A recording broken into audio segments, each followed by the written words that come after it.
Voting is underway in Somalia's much-awaited presidential elections, elections that are crucial to the future of this country that is slowly recovering from 30 years of civil war and conflict.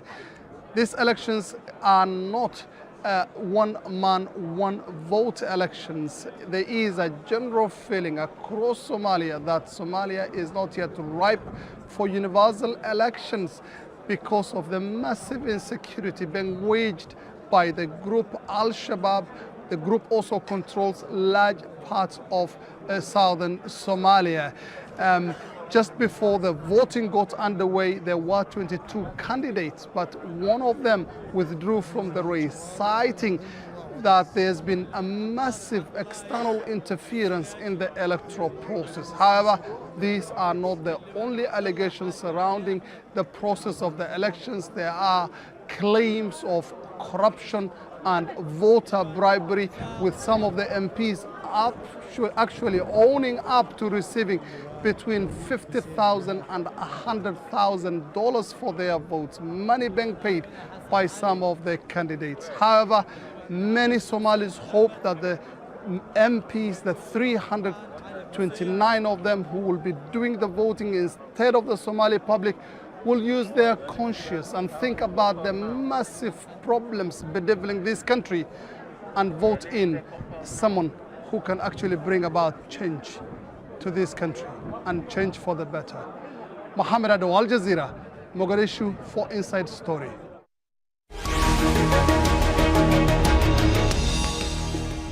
Now, Somalia's history tells a story of instability and insecurity. Longtime leader Mohammed Siad Barre was overthrown in 1991, which led to a decade-long civil war between clan warlords. It took 13 attempts before Somalia inaugurated a stable transitional government in Kenya. But as it tried to end the civil war, Al-Shabaab began its violent campaign against the government, making war and famine worse. Surrounding nations were compelled to join the fight. Kenyan troops entered Somalia for the first time in 2011. Ethiopian troops had already been fighting there for around 15 years. In 2012, Somalia's first formal parliament and president were sworn in. For the first time in 20 years, there was a possibility of having a central government. Al-Shabaab began attacking surrounding nations to discourage their interventions. In September 2013, gunmen killed 67 people in the Westgate shopping mall in Nairobi. And 2 years later, 148 mainly Christian students were shot and killed in Kenya's Garissa University College. Threats from Al-Shabaab continue to plague Somalia today, hindering its chances for political stability. So let's bring in our guest now. Joining us here in the studio is Afyare Elme. He is a Somali political scientist and associate professor in international affairs at Qatar University. In Nairobi, we have Matt Bryden. He is the chairman of the Sahan Research Institute in Kenya. He specializes in Somali political and security issues. And joining us from London, Hawa Hassan, who is a former Somali minister. Welcome, all of you. Now, Afyare, if I could start with you. This is an election that only members of parliament can vote in, and it is taking place in the airports of the capital under very high security. What are the optics of that? I mean, that tells its own story about the state of affairs in Somalia, doesn't it? Yes, it tells, actually, and it's not good. It doesn't look good at all. It shows the embryonic stage of the institutions, the state institutions in particular, where at the moment Somalia's, security forces or political institutions are not functioning well. It also tells the limited progress that the current government has made for the last 4 years. Expectation was the beginning that they would lead the country into one person, one vote. And today we are at the airport at the protection of the AMISOM. And interestingly, even last night there were, shellings and all kinds of, explosions that took place. So it shows that the limited security progress that Somalia has made for the last 4 years, it also tells that the institutions have a long way to go at the moment, and definitely this is not good for optics. Matt Bryden, what's your take on this? If there is limited progress, it is nevertheless some sort of progress, isn't it? Well, it is, and although I agree with my friend Professor Elmi, I think we also have to look beyond Mogadishu. And although the federal institutions that were established 4 years ago have made very limited progress, and security in Mogadishu still remains precarious, if there has been a major change, it's that we've seen administrations growing beyond Mogadishu. Somalia adopted, by no means by consensus, but it has adopted a federal architecture. And we see the embryonic federal member states emerging elsewhere in the country. And that is really where I think we have seen some progress in the last 4 years, rather than in, say, the institution building at the federal level. Hawa Hassan, as a former minister in the Somali government, how do you see the state of affairs there right now? I mean, I guess, as I said in advance via email, to respond to this question efficiently and obviously correctly, the security authority has to be here today to respond in their view about this. I mean, from my perspective, what I saw in Somalia when I was there and how it developed and things that was done in the last 4 years, I think the issue of security is still there, but something was done. And it's getting better day by day. And the issue that now we are tackling is not only Al-Shabaab problems in Somali security issues, and there's other elements that need to be taken into account. So I have very limited things to say about the security, but I guess an improvement is there. Improvement is there. Afiare Elmi, how representative are the members of parliament in Somalia of all of the Somali people? I mean, there is talk that it's very clan-based, and that it's kind of tribally based. But is that representative of the people? Well, I think when we talk about representation, one can say that literally almost all of the sub-clans and clans are in one way or another, or a member from that clan is in the parliament, if you want to put it that way. Does that mean a genuine representation? Representation, if we just look at it as something that basically at the collectivistic, clanistic model, then one can say there are some representations happening. Whether that would lead to a legitimacy is another question.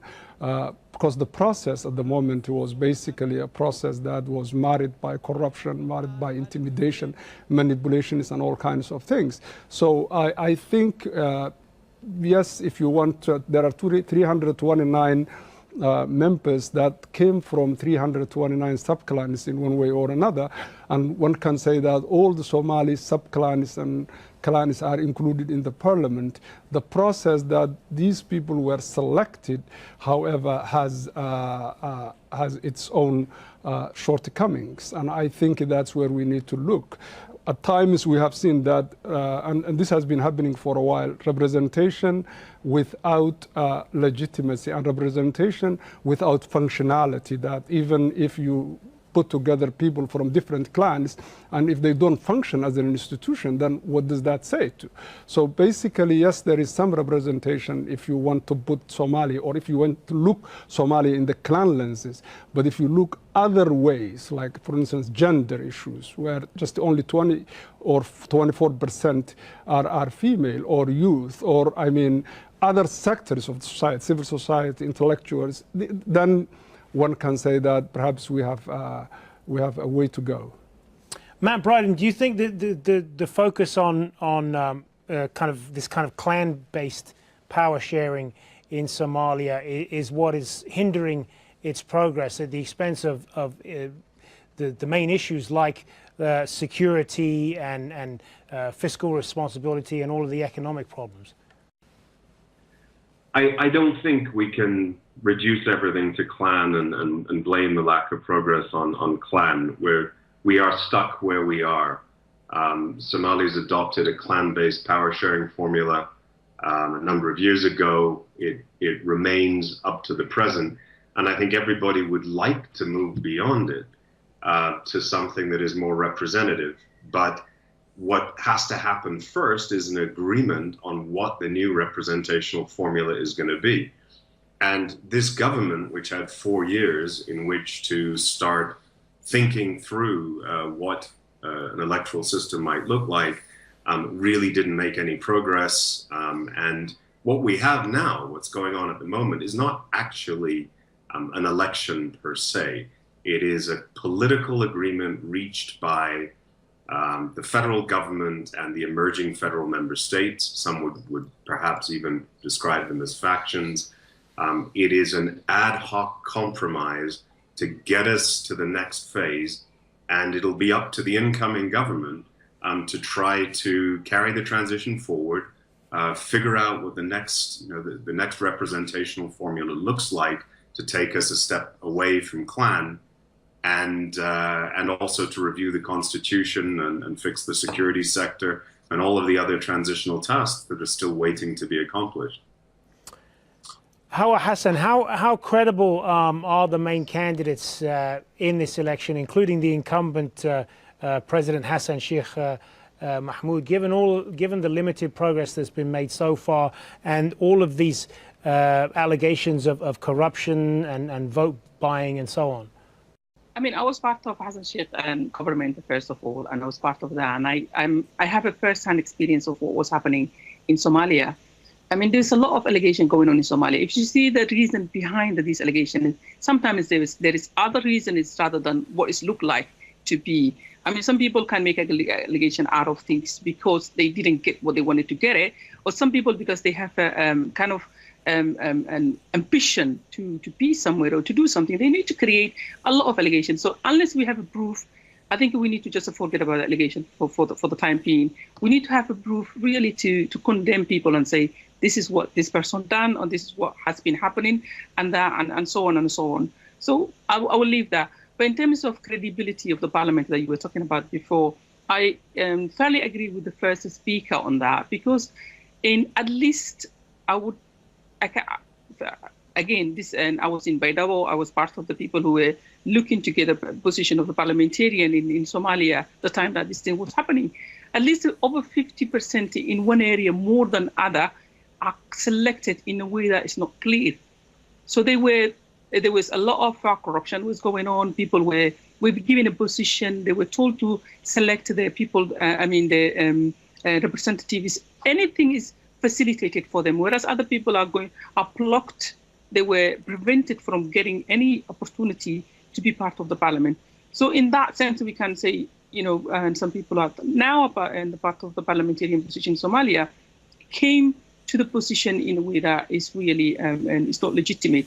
But then there's other people who are legitimate. They have legitimacy. They came clean. They were selected by the community, and they came back. So in this 4.5, tribe and system that Somalia now is using, this is a way to get where we want to be in next 4 years' time, and maybe 10 years' time, and maybe 15 or 12 years' time. What it's going to, how long it's going to take, no one knows.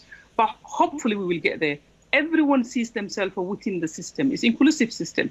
Whether that is the person representing them, whether the people or the community selected that person or they wanted that person to be representing them, that's another question.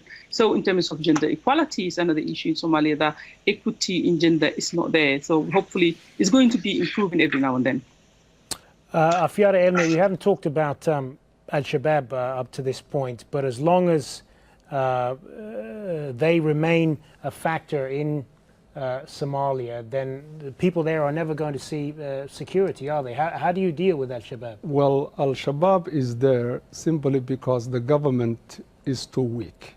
So it's a power vacuum. They're taking advantage of power vacuum. Generally, when we want, it depends on, Al-Shabaab is just taking advantage of the weakness of the government. If anything is to happen in terms of improving security, then it's the government that needs to take that responsibility. They have to,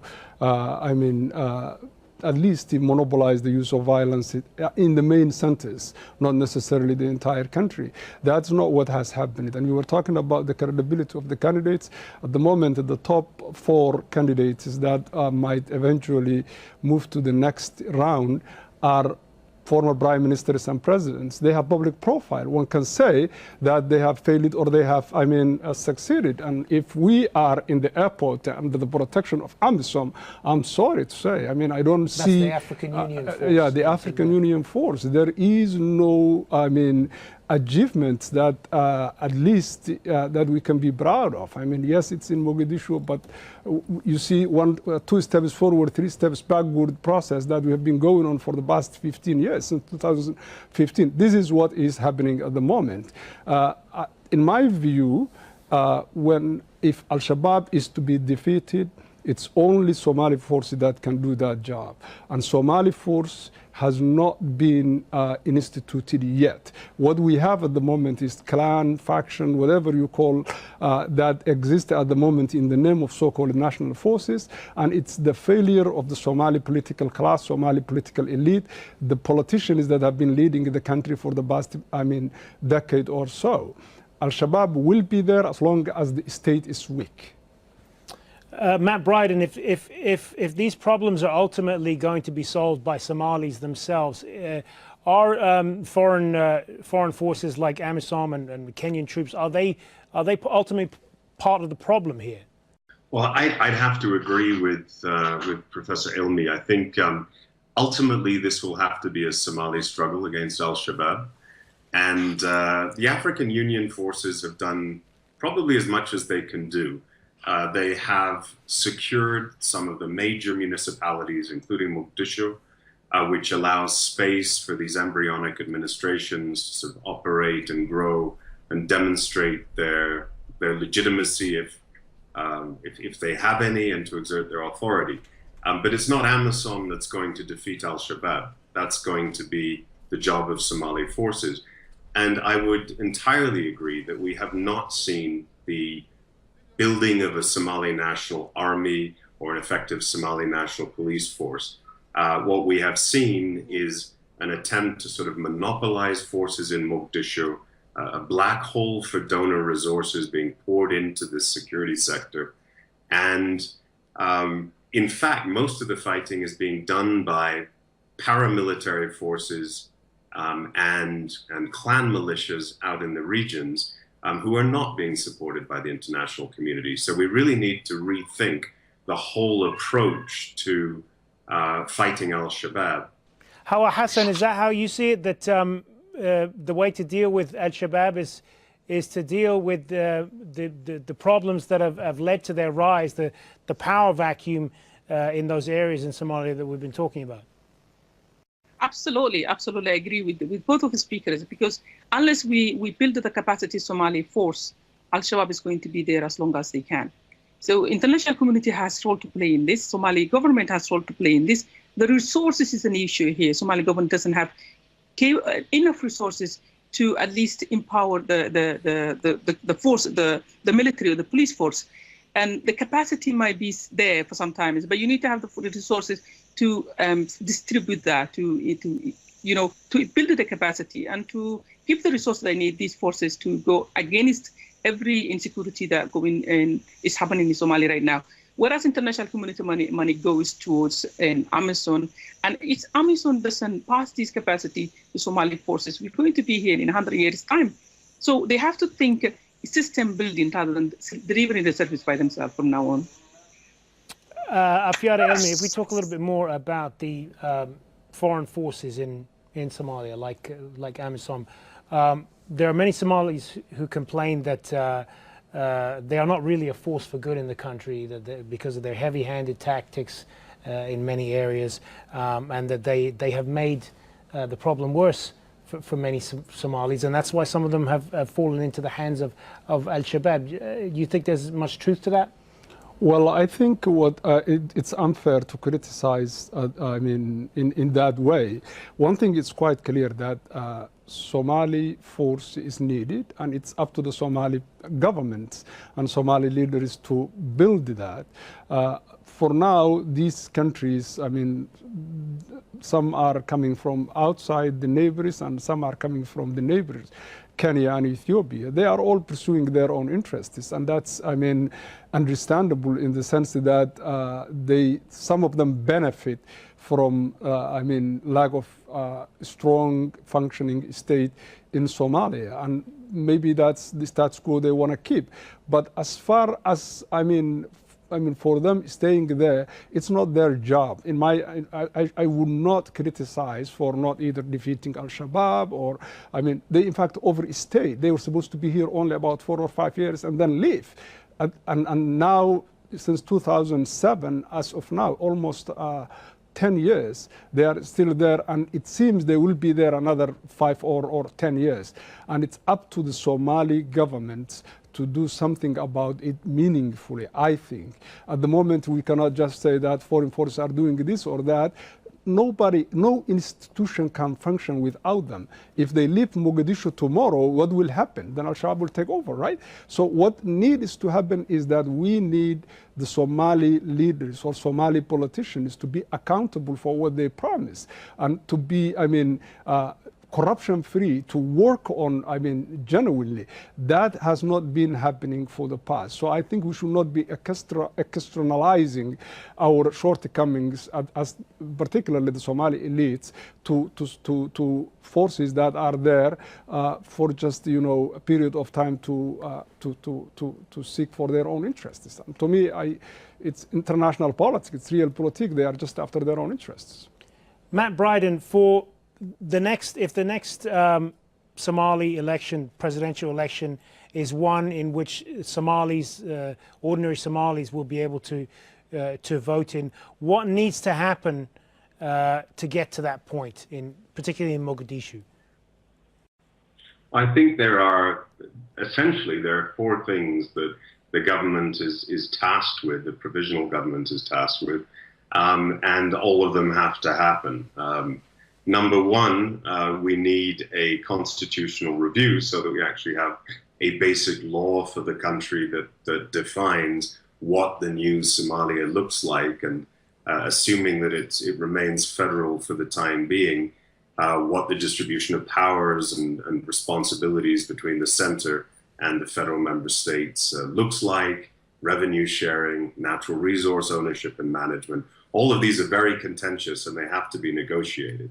Until they are, the relations between the center and the periphery are going to be strained, and we're not going to have a cohesive Somali polity to come together and to push back against Al-Shabaab or any other threat that might come. We also need an electoral system, and I don't just mean an electoral law. It's not just Somalia, but any country emerging from conflict, and this is now almost 3 decades of conflict that Somalia has witnessed, is deeply divided, and a hastily prepared, poorly run election could divide the country even more, and possibly undo some of the progress we've seen over the last decade.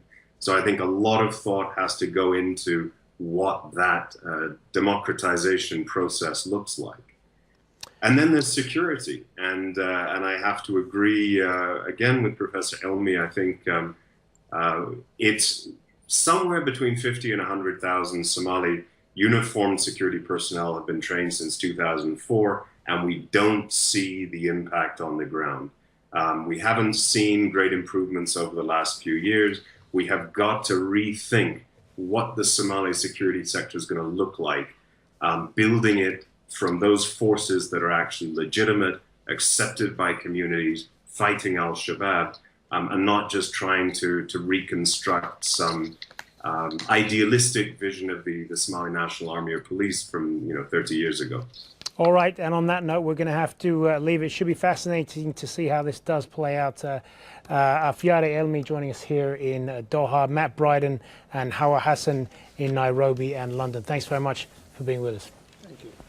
And thank you for watching. As always, you can see this program again anytime.